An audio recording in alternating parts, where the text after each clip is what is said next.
नमस्कार, आपका स्वागत है। बिस्तर पे बैठ के भोजन करने से क्या होता है? सॉरी। यमराज ने चित्रगुप्त को जो रहस्य बताया था वो सुनकर आपके भी रोंगटे खड़े हो जाएंगे। तो चलिए बिना देरी किए जानते हैं कि मनुष्य को बिस्तर पर बैठकर भोजन क्यों नहीं करना चाहिए। दोस्तों, एक बार यमलोक में यमराज अपने सभागार में सिंहासन पर विराजमान थे और उनके समीप चित्रगुप्त बैठकर विनम्रता पूर्वक बात कर रहे थे। वार्तालाप के दौरान चित्रगुप्त ने यमराज से जिज्ञासा प्रकट की। हे प्रभु, कृपा करके मेरी कुछ शंकाओं का समाधान कीजिए। मनुष्य को भोजन किस प्रकार से करना चाहिए? भोजन करने के लिए उचित दिशा और स्थान कौन सा है? किन स्थानों पर बैठकर भोजन नहीं करना चाहिए? भोजन से पूर्व क्या करना चाहिए और भोजन के बाद क्या करना चाहिए? किसके घर का भोजन नहीं करना चाहिए? किन स्थानों पर बैठकर भोजन करने से आयु कम होती है? कृपा करके मेरे इन सभी प्रश्नों का उत्तर दीजिए। यमराज मुस्कुराए और चित्रगुप्त को उत्तर देते हुए बोले। हे चित्रगुप्त, तुमने बहुत उचित प्रश्न पूछे हैं। वास्तव में इन सभी प्रश्नों का उत्तर मनुष्य के आचार व्यवहार और उसकी आदतों में छिपा होता है। जैसा आचरण मनुष्य करता है वैसा ही फल उसे भोगना पड़ता है। अच्छे आचरण से सुख और दीर्घायु प्राप्त होती है, वही अनुचित आदतों के कारण दुख और अकाल मृत्यु तक हो सकती है। मनुष्यों को भोजन करते समय शास्त्रों के नियमों का पालन अवश्य करना चाहिए। जो भी मनुष्य शास्त्रों के नियमों का पालन करते हुए भोजन ग्रहण करता है वो निश्चित ही दीर्घायु होता है। उसका शरीर रोग और व्याधियों से दूर रहता है। उसके शरीर में पाप वास नहीं करते। इसीलिए भोजन करते समय मनुष्य को दिशा, स्थान, समय और उम्र का ध्यान अवश्य रखना चाहिए। ये सुनकर चित्रगुप्त ने विनीत स्वर में कहा। हे प्रभु, कृपया इन रहस्यों को विस्तार से समझाएं। भोजन संबंधी जो नियम हैं मुझे विस्तार से बताइए। यमराज गंभीर स्वर में बोले। हे चित्रगुप्त, तुम्हारे प्रश्नों का उत्तर देने से पहले मैं तुम्हें एक प्राचीन कथा सुनाता हूं। इस कथा को ध्यान से सुनो। इसमें तुम्हें तुम्हारे सभी प्रश्नों के उत्तर मिल जाएंगे। ये कथा अत्यंत शिक्षाप्रद है।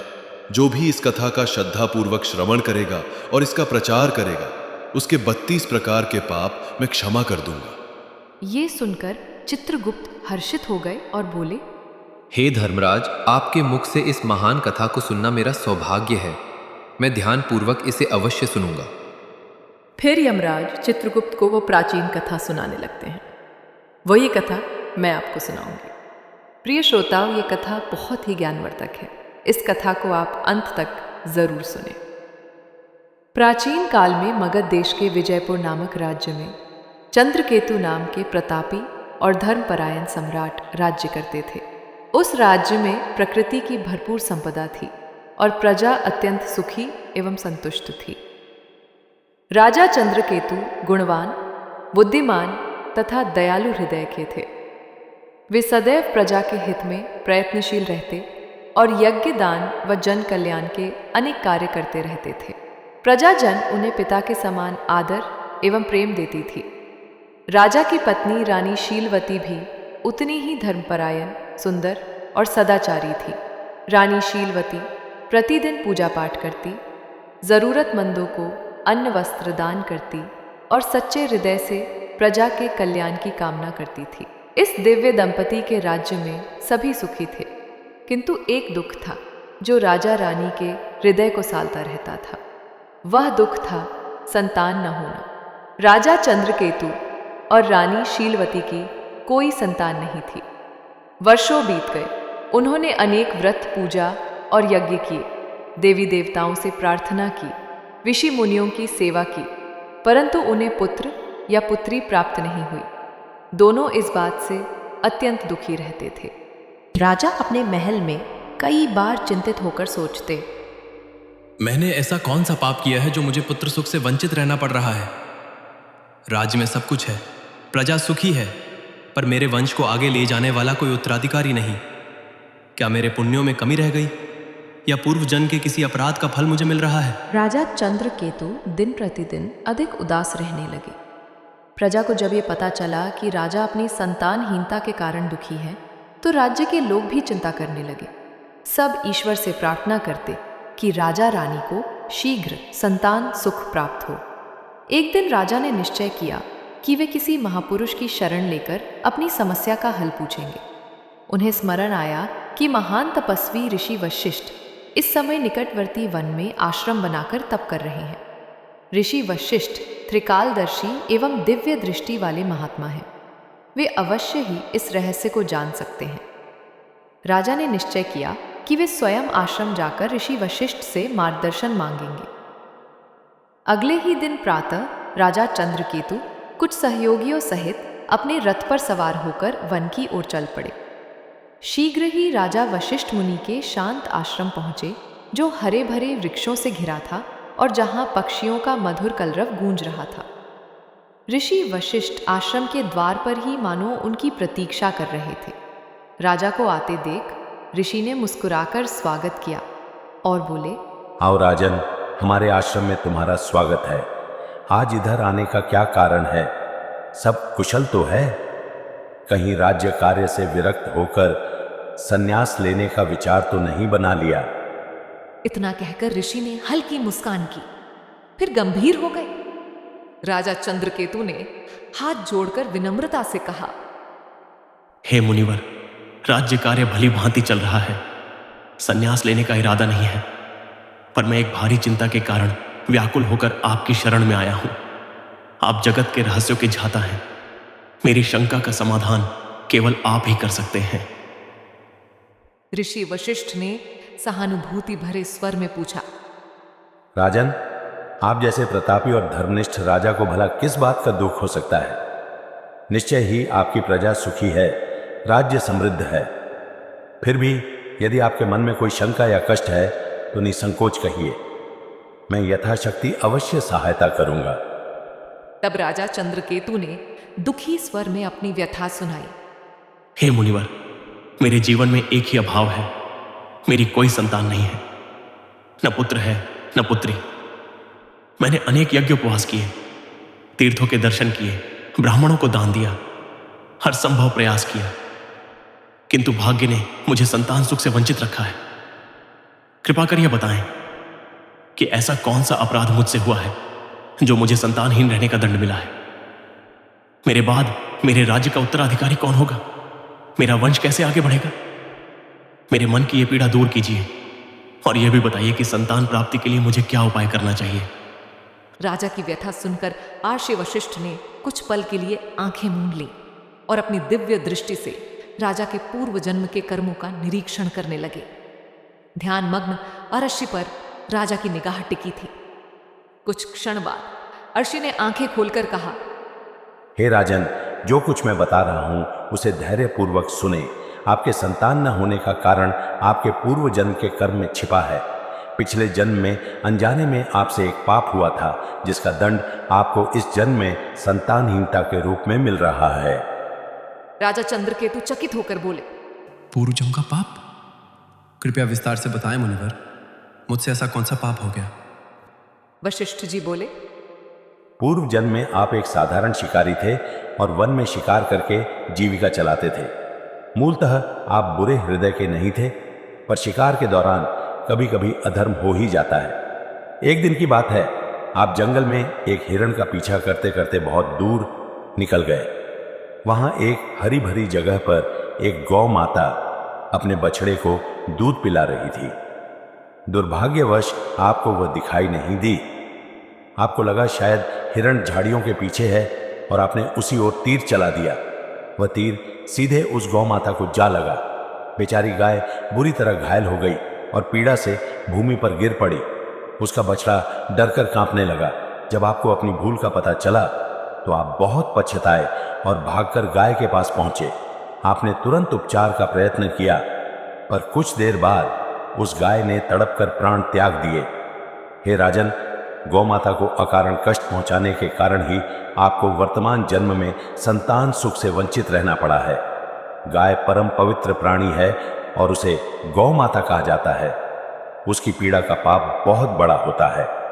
भले ही वह अनजाने में हुआ, लेकिन पिछले जन्म में आपके हाथों यह पाप हुआ था, इसलिए इस जन्म में आपको पुत्रहीन रहने का श्राप मिला।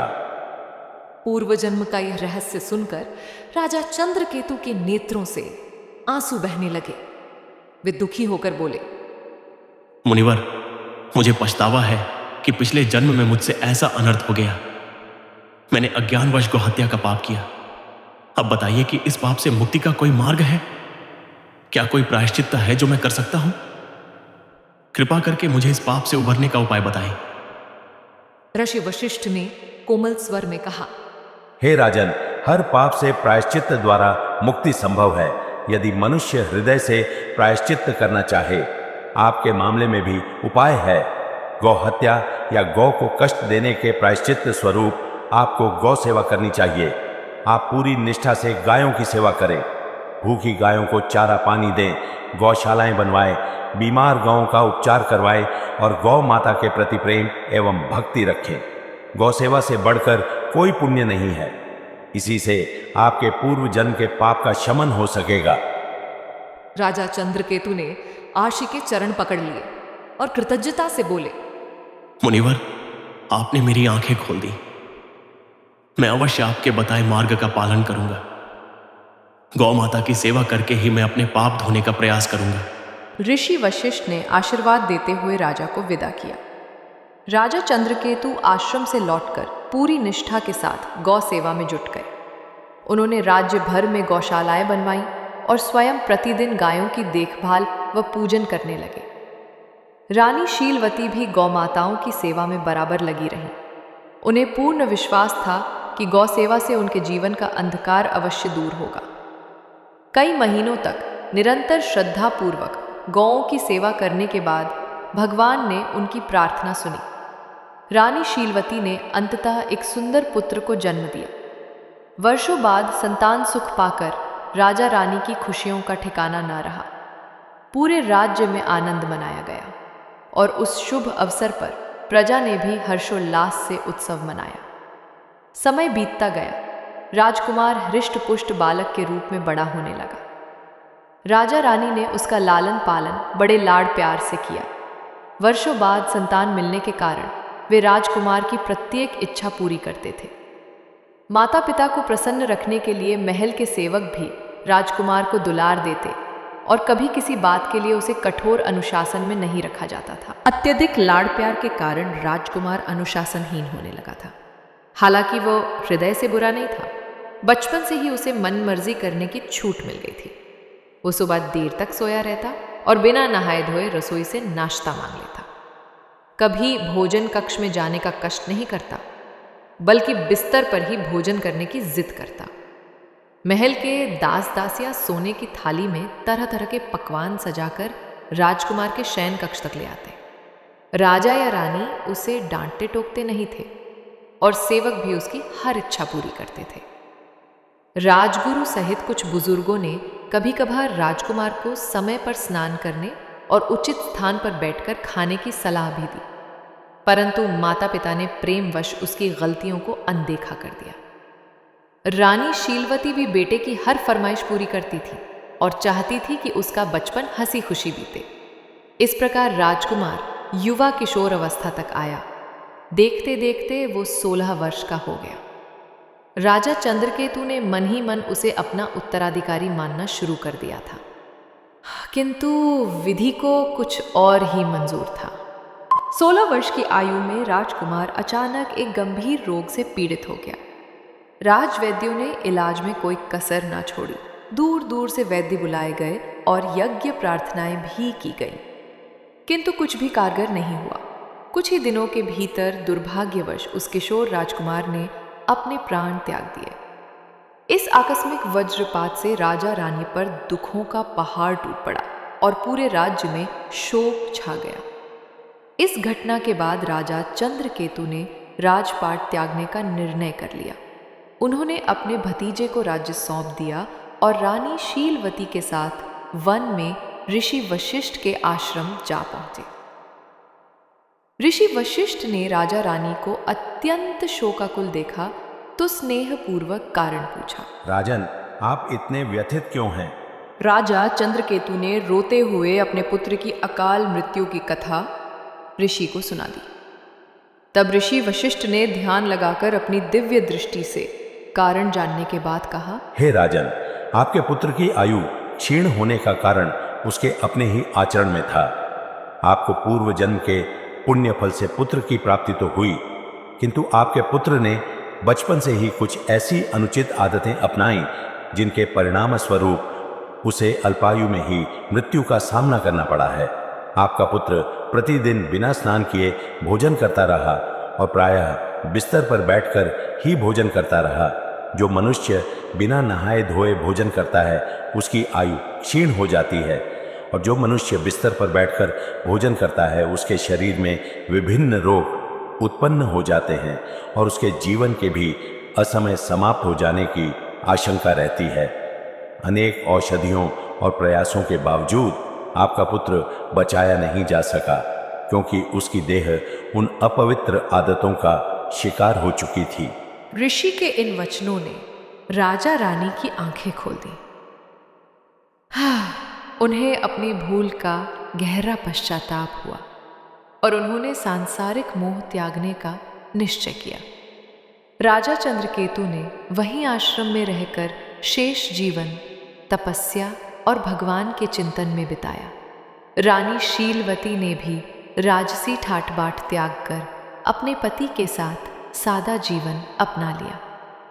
इस प्रकार राजा रानी ने दुख से ऊपर उठकर धर्म के मार्ग पर शांति पाली। कथा सुनाकर यमराज ने चित्रगुप्त की ओर देखते हुए कहा, देखा चित्रगुप्त, किस प्रकार मनुष्य की अपनी आदतें उसके जीवन को संवारती या बिगाड़ती हैं।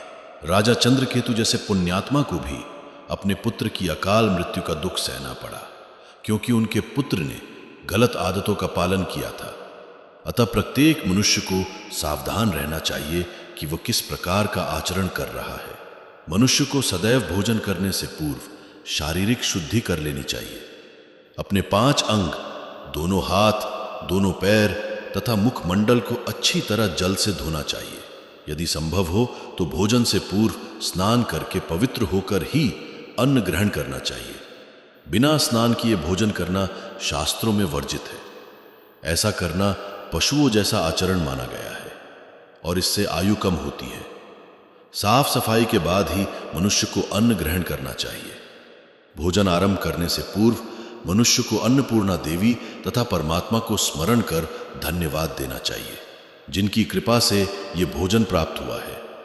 साथ ही प्रार्थना करें कि संसार के अन्य सभी प्राणियों को भी आहार प्राप्त हो। इस प्रकार मन ही मन ईश्वर को प्रणाम करके आदर पूर्वक भोजन करने से अन्न पवित्र रहता है और वह शरीर को पूर्ण पोषण देता है। भोजन करते समय बैठने का स्थान भी शुद्ध और उचित होना चाहिए। जमीन पर चटाई बिछाकर पालथी मारकर बैठकर भोजन करना श्रेष्ठ माना गया है। बिस्तर पर बैठकर भोजन करना अशुभ तथा स्वास्थ्य के लिए हानिकारक होता है। शैया पर अन्न ग्रहण करने से अपवित्रता बढ़ती है और शरीर विभिन्न रोगों का घर बन जाता है। हे चित्रगुप्त, 3 प्रकार का भोजन मनुष्य को कभी नहीं करना चाहिए। पहला, वह भोजन जिसके ऊपर से कोई व्यक्ति पैर रखकर चला गया हो या जिसे किसी ने लांघ दिया हो। ऐसा अन्न अपवित्र हो जाता है और उसे खाने से उम्र घटती है, वह तरह तरह के रोग लगते हैं। उस भोजन को पशुओं को डाल देना चाहिए। दूसरा, वह भोजन जिसमें बाल, कीड़े या कोई अन्य अशुद्ध वस्तु गिर गई हो। यदि थाली के भोजन में बाल निकल आए तो समझना चाहिए कि वह अन्न त्याग देने योग्य हो गया है। ऐसा अन्न न स्वयं खाना चाहिए न भगवान को भोग लगाना चाहिए। ऐसे अशुद्ध अन्न का सात्विक लाभ समाप्त हो जाता है और प्रेत योनि के जीव उसका उपभोग करते हैं। तीसरा, वह भोजन जो किसी अन्य के लिए परोसा गया हो। याद रखें, कभी भी दूसरे का हिस्सा छीनकर नहीं खाना चाहिए। जो व्यक्ति दूसरों का भाग चुराकर खाता है या बिना बांटे खुद खा लेता है, उससे अन्नपूर्णा देवी रुष्ट हो जाती है। ऐसा करने से उसके पुण्य नष्ट हो जाते हैं और उसके जीवन में दरिद्रता एवं संकट आते हैं। अतः भोजन हमेशा सबसे बांटकर और उचित पात्र को अर्पित करके ही करना चाहिए। इसके अतिरिक्त भोजन का अनादर कभी नहीं होना चाहिए। झूठा भोजन व्यर्थ इधर उधर ना फेंके और अन्न की बर्बादी ना करे। अन्न देवता की कृपा से ही जीवन चलता है, इसलिए अन्न को आदर पूर्वक ग्रहण करे। जो मनुष्य इन नियमों का पालन करेगा वह स्वस्थ, निरोगी और दीर्घायु होगा। उसके जीवन में सुख समृद्धि बनी रहेगी और उसे अकाल मृत्यु का भय नहीं रहेगा। मनुष्य के आचार विचार ही उसके भाग्य का निर्माण करते हैं। अच्छे कर्म और सही आदतें उसके जीवन को सुखमय बनाती हैं, जबकि गलत आदतें जीवन को दुखमय और संक्षिप्त कर देती हैं। इसलिए प्रत्येक व्यक्ति को अपने दैनिक व्यवहार में पवित्रता और मर्यादा का पालन करना चाहिए। इस प्रकार यमराज ने चित्रगुप्त को मनुष्य के आचार विचार तथा अच्छी बुरी आदतों के संबंध में महत्वपूर्ण ज्ञान दिया। इस कथा से हम ये सीखते हैं कि बिस्तर पर बैठकर भोजन करना और बिना स्वच्छता के अन्न ग्रहण करना क्यों त्याज्य है। हमें सदैव शास्त्रोक्त मर्यादाओं का पालन करते हुए पवित्र आचरण अपनाना चाहिए, ताकि हमारे जीवन में सुख, स्वास्थ्य और शांति बनी रहे। तो इस प्रकार से यमराज ने चित्रगुप्त को अत्यंत महत्वपूर्ण ज्ञान दिया है। उम्मीद है आपको ये कथा पसंद आई होगी। आपको कथा कैसी लगी कमेंट करके ज़रूर बताएं। जानकारी अच्छी लगी तो वीडियो को लाइक ज़रूर करें और कमेंट में जय श्री कृष्ण जय धर्मराज अवश्य लिखें। साथ ही चैनल को सब्सक्राइब करें। आप सभी का धन्यवाद।